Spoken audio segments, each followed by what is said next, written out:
Hey everybody, welcome to the Knuckleball Experience Show. Today we're going to have our special guest Ryan Patrick from Northern California. He started out playing after high school. He started college ball, JUCO ball up in Northern California, and then transferred to the University of Sioux Falls. That's where he resides now. He's been throwing the knuckleball competitively for about 5 years. Anyway, welcome to the show, Ryan. Hey, thanks for having me. Appreciate it. Absolutely. So I'm going to start the show off just like I always do, and I want to hear about when was the first time or first experience maybe seeing the knuckleball, and who was it, and what were your impressions? Yeah, so I didn't get to watch too much TV growing up, as far as keeping the mind busy. But R.A. Dickey, Tim Wakefield, all those guys that were making that transition, or at least moving in from the bullpen to start to eat up more innings. And I was just in a game one day in Little League, playing for Stan Dickey's Rich Drilling, A-League team at the age of 12, and just decided, my hand isn't very big. My dad's not letting me throw a curveball, so we'll see it. And I just threw it like a knuckleball with two fingers, and then it slightly evolved over time, and turned into kind of a favorable pitch. Yeah, yeah, absolutely. Hey, one thing I forgot to mention, Ryan, not only has he been throwing for the past 5 years, last year you were in the American Association, forgot to mention that, with the Chicago Dogs and the Sioux Falls Canaries, right? And Yeah, then previous to that, you were in the Pecos League. Anyway, that's pretty important, long ways. for Yeah, long ways from the American Association, but that's where I met you. yeah, yeah, out in Trinidad. Awesome. All right. So, so when did you start throwing it competitively? And I mean, you kind of hit on it. What inspired you? So, I think the summer of 2015, going into the fall of 2015, had connected with the Humboldt B-52s, a summer baseball organization that I started up with Spencer Duggan and a few other guys.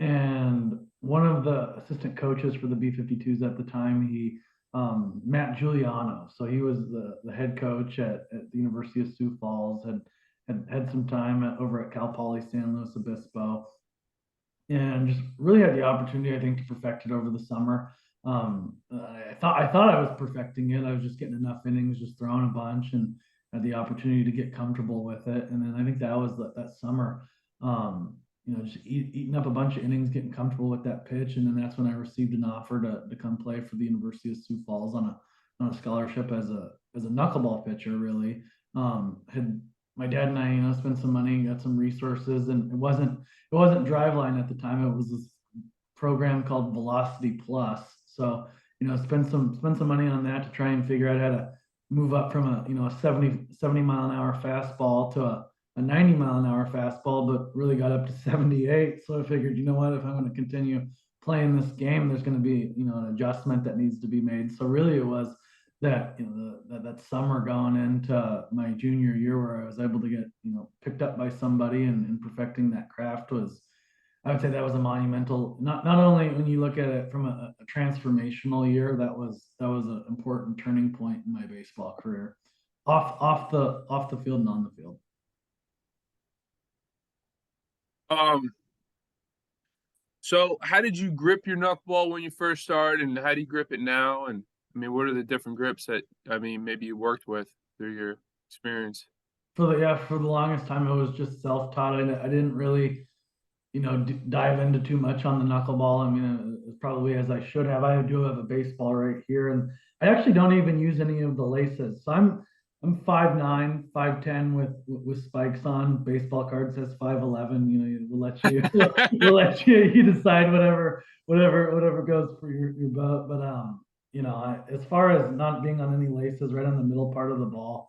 And again, I just throw it like a fastball in a three-quarter arm slot, and just it'll dance and it'll do its own thing. Sometimes it doesn't move. A running joke was when I was in Sioux Falls, it was the eighth inning against the Lincoln Salt Dogs. David Vidal, wind started blowing the other way. Had a good seventh inning, went in for the eighth inning, and wind went the other way, and ball ended up in the Dalrymple Village, and the Dalrymple Village is a senior care home across the street from the Sioux Falls Canary Stadium, right across the parking lot, almost across the highway, really. And nice little joke was that their development director sent me an invoice for a broken window.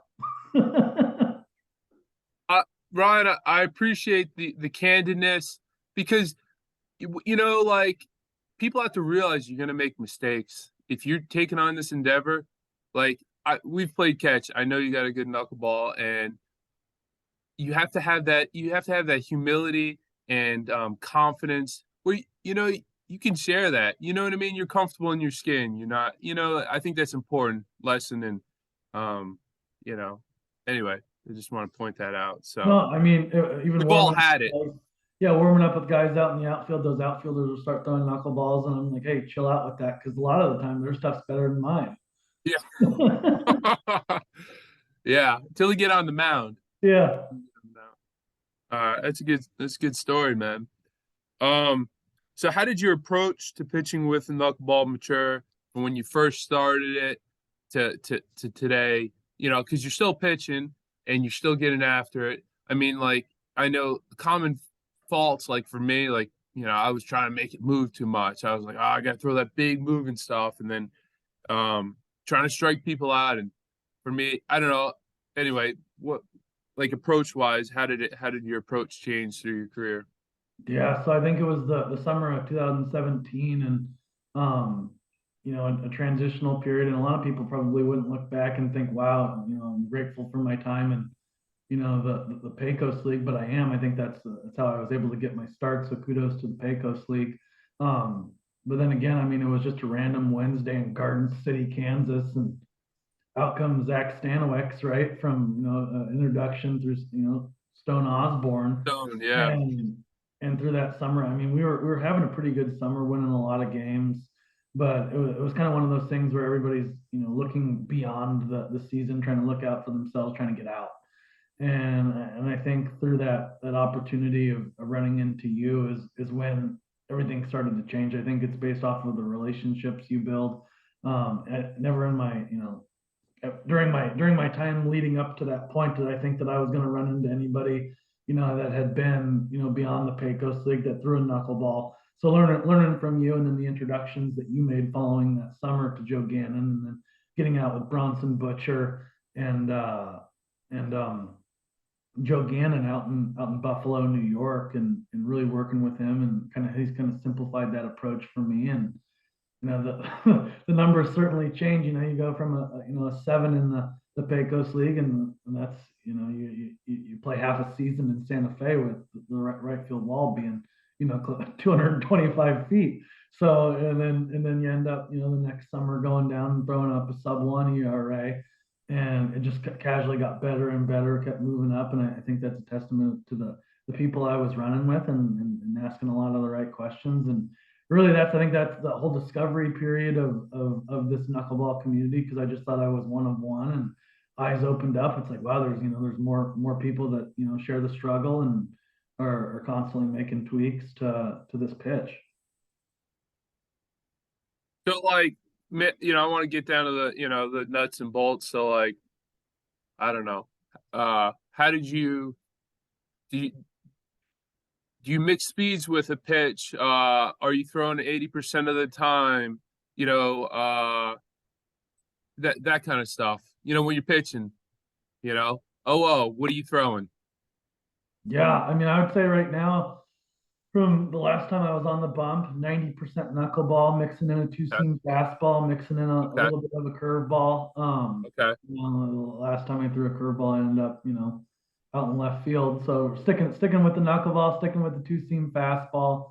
okay. Um, but I would say that it just depends on the outing and how long you're going. Are you going 20 pitches? Or are you going 90 pitches?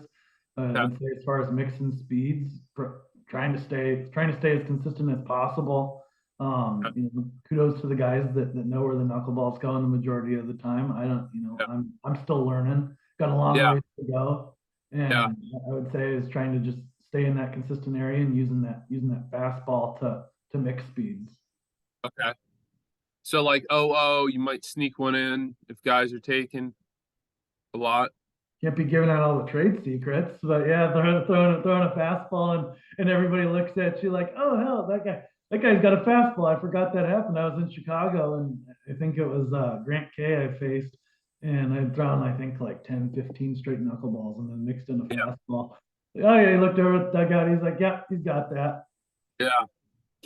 Uh, One thing, I mean, what when you're setting up and you're throwing your knuckleball, where do you have a starting point where you like to start it?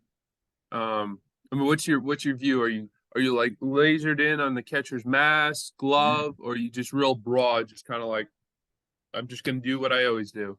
I had been at the beginning of my professional career and even in my amateur career in college, out of the out of the windup, just doing too much all over the place, and then really just after that introduction to Joe, ended up being out of the stretch and really, keeping the hands up high rather than Yeah. low, and trying to just stay in one position pretty much, and doing as less as possible just to make sure that everything's just the same pitch and consistent every time to the best of your ability. Yeah. So Yeah. I would say, I mean, that's probably something I'm going to work on. I'm going to continue to work on, leading up into the preseason is just is consistency out of the stretch. And, Okay. when the time comes, if I want to start changing up looks and get into the Yeah. line, how can I do that and stay consistent? Yeah. I got you. So, all right. I mean, you kind of touched on it a little bit there. I mean, in terms of mechanics, what are some of the adjustments you've made from infancy with the pitch to today? Like, a lot of people talk about the hallway or ripping off. What were the adjustments that maybe you made that were the tipping point that you saw a huge improvement? It's a weird glove thing. The one thing that I figured out is just getting rid of the glove right away. Typically, you want that glove, for a normal pitcher, right in at your chest to really be able to maximize whatever you're looking to do with a pitch. Okay.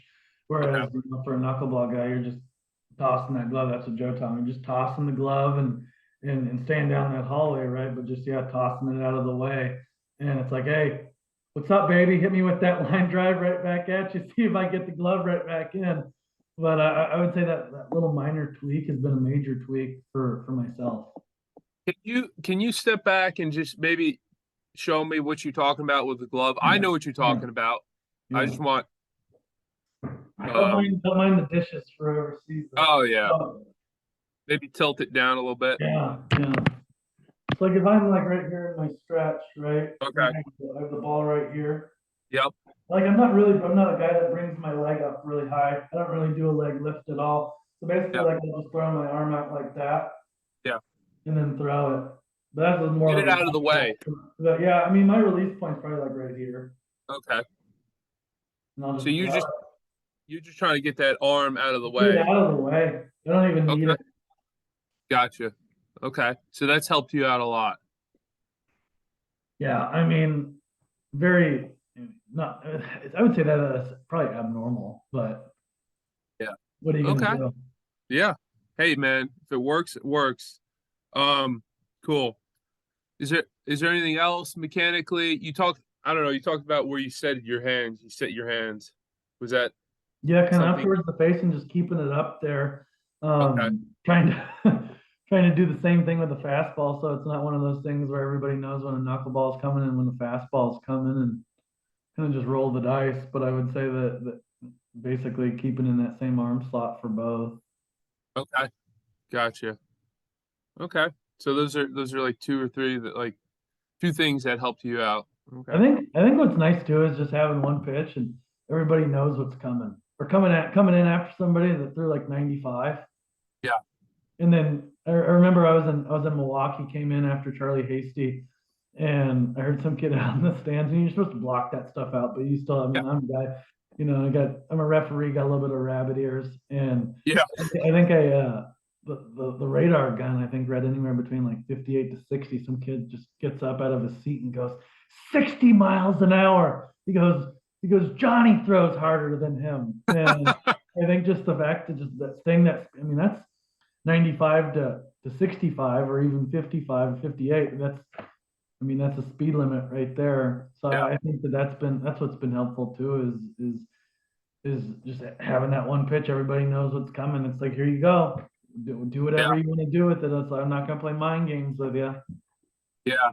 And I'm gonna input here a little bit, but I'm not advertising you should throw, crappy knuckleballs. But if you throw them for strikes, and the fact that the dude before you threw 95, the mere fact that you throw in 60 miles an hour, that in itself, you can get by a little bit, maybe half the lineup, maybe. Sometimes So that's all you need. You go 3, 4 days straight, 20, 30 pitches. yeah, exactly. I'm not, like I said, I'm not advertising you should try to throw rollers and spinners up there, but it's something to keep in the back of your mind. Maybe if it's not your best day, don't take yourself out of the game early. Remember, they are adjusting. If you just throw strikes with it doesn't have to move great. If you throw in strikes and slipping in a fastball every blue moon, sometimes that works. So don't give up. What I'm saying is, don't give up. You don't have your best pitch that day. Throw strikes.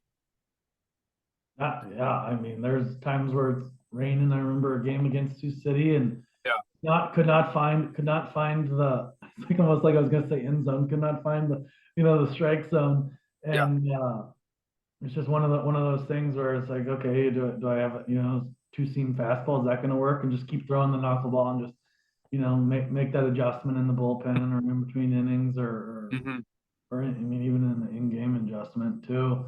But being able to manage the stress with people on too. That's what I noticed a lot is everybody has like this controlled chaos approach. We're going to just steal the bases. Well, have a good, pop time to home plate, give your catcher an opportunity, and at least be able to be in a position to throw somebody out. gotcha. So, um, why don't we talk a little bit about that? So, like, you slide step, right? Obviously, with a knuckleballer, you got to be, generally, you got to be quick to the plate. I mean, how do you control the running game? What are some of your techniques or approaches? I love picking off. Like I'll pick off 2, 3 times, Oh, over the course of a couple of at bats, or yeah, everybody's thinking, oh, I'm going to throw a knuckleball over there. No, and, tag zone, even if it's not too crazy, just keep people honest, um, and then just try and do what I can. Like I said, I throw my knuckleball like a fastball, so it's not like I'm going super slow in my windup. I'm just going to wind up and throw and get it across there, and sometimes roll it up for a double play or get a yeah, pop up or just it just depends on whatever the other team has on. I'm going to just try and fill up the zone, keep the yeah, ball in the keep the ball in the ballpark. yeah, gotcha. All right. Um, what about, can you talk a little bit about your preseason and in-season throwing program? Like, do you only throw off the mound? Do you like long toss in the pitch? Do you like throwing to batters in the box while for your bullpens? Like, I don't know, what does it look like? And I mean, yeah, what's been effective for you in terms of preparation? Yeah, I'm a high energy guy. I think that if anybody that's viewing this could see, like, I'm kind of all over the place. So, try and limit the coffee, go to the gym, do a bunch of bench press stuff that people normally aren't doing, just trying to stay loose. I'm trying to slow down my body a little bit. So the morning of, if I think I'm pitching, I'll go to the gym, do a bunch of free weights, get tired, and the exact opposite, and still play long toss, but when I start throwing the knuckleball, try and be on a hill, try and get off the mound, and it was cool. Colby Wyatt was one of my catch partners in Sioux Falls, and he was willing get down and catch for me. That way, I'm not on a straight plane. I'm going downhill because there's a big difference there. But yeah, I mean, I would say just getting off the hill right away when I start throwing knuckleballs, just so it's a true characteristic, and you're getting ready, just because there's no use in playing catch with a knuckleball on a flat ground rather than being on a hill. For Okay, me at so it's least. I mean, yeah, for yeah, everybody that has 4 or 5 inches on me, that's a big thing. yeah, I know. Yeah, that's key. So, like, are you starting knuckleballs at like 10 feet and then working back, or? Or are you fastballs warm up to 60 feet and then you start throwing knuckleballs? Yeah, I'll play normal catch, underhand toss, throw probably out to 60 feet. And then anywhere past, 60 feet, it starts, one hop and everything. So everybody comes back in and then I'll probably throw two or three knuckleballs just to get a feel for it for the day. And then we'll go Okay. out to the bullpen. Okay. Okay. Cool. Cool. All right. All right. So yeah, but man, that we went over a lot there. So what about you kind of touched on it. I want to give people a accurate depiction, of like outings that you might have. So you touched on it a little bit. Can you go over briefly maybe your best outing and your toughest outing with a pitch? Yeah. So I think it was from a workload perspective, and it was one night. It was the middle of the night, probably like 11:30, 12 o'clock. We were going into the 13th inning in Geneva, playing what was the team in Geneva? The Kane County Cougars, Okay. and we just went through the bullpen I'd thrown the night before in Milwaukee, Yeah. and it was like, okay, well, here we go. It's the 13th inning, and I went through that basic opportunity to get us into I think it was the top of the 13th, face guys like Casey Clemens, they're top of the lineup who could Yeah. hit pretty good. And then, Yeah. next inning rolls around and, run into a little bit of trouble and walk a guy. And then, that next day or maybe the next day and a half, we're in Gary, Indiana, and I come out of the bullpen. I think it's probably the fourth or fifth inning, and you come down after the second inning's worth of work. It's like, okay, you see anybody up in the bullpen getting hot, and the place is just tumbleweeds, right? Yeah. And it's like, okay, shit, I'm finishing this out, right on. And it's like the sixth or seventh inning because we got to save some arms and Yeah. rubber arms. So it's like, okay, I gotta, I'm gonna have to step up and try and work through this. And it gets to the eighth inning, and it's like, okay, I'm 96 pitches in. I haven't done this, right? Like I was 2 weeks ago, I was just off the porch, just in the Canaries' backyard, showing up. Hey, I'm ready to go. Well, I'm ready to go 30, 40 pitches, but at that time, 96 pitches, and it's Yeah. like, okay, that's I'm giving you a spot start right now. So just trying to manage that workload, and while you're still trying to prove yourself to an American Association ball club, but Yeah. trying to do everything that you can, because historically, it's just to have a rubber arm supposed to be ready to go, every Yeah. single day. And I think that was That's important impressive. to be able to pitch, on back-to-back days or every other day. Yeah. Yeah, I think that's invaluable. Like saving the bullpen, right? Keeping everyone fresh, taking a sacrifice. That's something that I we can wasn't do. starting. I wasn't starting every 5 days. I was Yeah. long relief, out of the bullpen, setup Yeah. guy, whatever. Try and close something out. Gotcha. Yeah, I think yeah, it's very valuable. Like obviously throwing a pitch, it is taxing on the arm, but we're not max effort. So real quick, so like when you're throwing up there, 10 being like max effort, I'm gonna throw this thing through the wall, 0 being like, just lobbing it. Where do you think your effort is Probably when like you're on six. I think six? like if it's nobody's on, and let's say it's like an 0-2 count, Yeah. I might try and rev it up to like 10. Just like, hey, who Yeah. knows? Is it gonna move? Is it not gonna move? Yeah. Is there gonna be repercussions for my actions here? But generally around a 6, Yeah, effort generally, wise. generally around a six, like I'm trying to get the ball across the plate and have it do something rather than, Yeah. I think that it depends too. Like, it could every once in a while float something in there. Kershaw does that, right? He tries to float an ephus in there every once in a Yeah. while. Yeah. Well, it's cool because when I was a conventional pitcher, I was like at 9, 10 effort Yeah, wise, every pitch. I didn't throw hard. It was 85, 86, but that's taxing versus, a guy like you, 60%. You're just cruising. You're over there eating innings up, saving the pen, getting outs. So different look. It's effective. Can be. yeah. That's cool.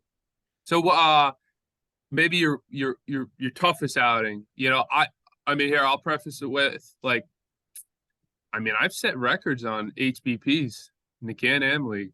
I mean, I think I hit 6 guys in one game. You know, I mean that talk about frustration. Like I don't know that kind of break the ice. I think I hit 6 guys. I didn't get thrown out because they knew I wasn't trying to hurt them. It didn't hurt them. Yeah. Um, but I mean, I ended up stranded on most of them. But anyway, it was frustrating. That was a tough outing. I don't know. Never want to be in a position to where, you got the bases loaded, no outs, late in the Yeah, game. And it's like, well, here's the situation. Are we gonna be out there to dry and give up these runs, or is a position player coming in after me? yeah, Like I gotta get out of this inning. yeah, absolutely. So anyway, yeah, is there like a tough outing you want to share with that you went through Yeah, with a pitch? I think that like what I explained was in Gary, you get through 3, 4 innings, and then Yeah. you're still out there to try and finish this out and bridge the gap Okay. to that next day, and you give up a couple of runs, and Yeah. you're already kind of laboring a little bit. It's like, okay, Yeah. what am I going to do about my mechanics? Like if my mechanics are going, do I need to, the next inning, start the inning fresh, need to start out of the windup, just start to be able to get the ball across the plate, or is it one of those things where you rely on that two-seam fastball on the inside to get a ground ball, or obviously Yeah. being a knuckleball guy, you're supposed to be live and die by the knuckleball, and you know Yeah. try and just take the good with the bad, and maybe just some timely pitching with some poor hitting, and Yeah. bad selection from the guys in the box. Because I mean, if I'm tired, and I'm sure that somebody else is in the box, they see a guy at second base, there's enough pressure on them to want to get them in. Because I mean, it's like a revolving door. It's like, hey, it's some guy could get released from AAA or the bigs or whatever it is, can come in from Venezuela and Yeah. hit bombs, and it's like, okay, well, hey, you know what? Sorry, so and so's dad's in the Hall of Fame. You're you're on the next ticket out of here. Yeah. Yeah. All right. Um, um, okay. Another, I got 2 more questions. We're wrapping up here. Yeah. Ryan. What what advice would you give someone that's, starting out with a knuckleball? You can, or I can reword it. What would you tell your younger self, 2012 self? Hey, this is what you need to do with a pitch. I know you're still going. You got you got some momentum going on here. So what would you tell your 2012 self? Like, hey, do this X, Y, Z, and anyway. Yeah, just more outings, just get us comfortable so it's not so foreign. Yeah, it's like a courting process. You wanna learn how to throw a pitch. You want to feel comfortable with it. You got to be able to throw it a bunch. Fortunately, you're not going to be snapping your elbow. However you're Yeah, going to throw it. Whether you started at an early age, just get to a point where you can tell if it's going to be a bad day, or you could tell it's going to be a good day. And I think if you're able to have that knowledge in your mind, you're going to be a lot of these out there, and understand, okay, this is what happened to me on X date because I was doing this, and you can make better in-game adjustments, or even when you're warming up. So just say, keep throwing, just throw as much as you can. Wake up in the morning, get a good grip. Hey, figure that out. Don't bite your nails. Just get a good yeah, grip. Say something consistent. That's all you can yeah, ask for. yeah. I like kind of what's the word to add to what you're saying. Like with RA. I don't know if you read his book, but he talked about keeping a ball in his car, right? Just Mhm. always, just always having feel for it.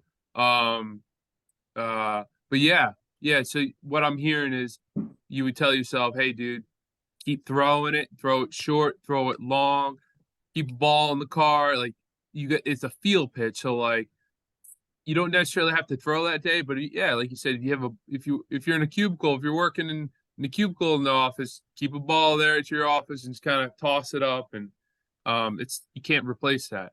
It's that's Yeah, what it sounds and like. and I mean, I didn't even know. I mean, the last guy he interviewed, I had no idea that he was a left-handed knuckleball pitcher. I mean, that's his own identity, right Yeah, there.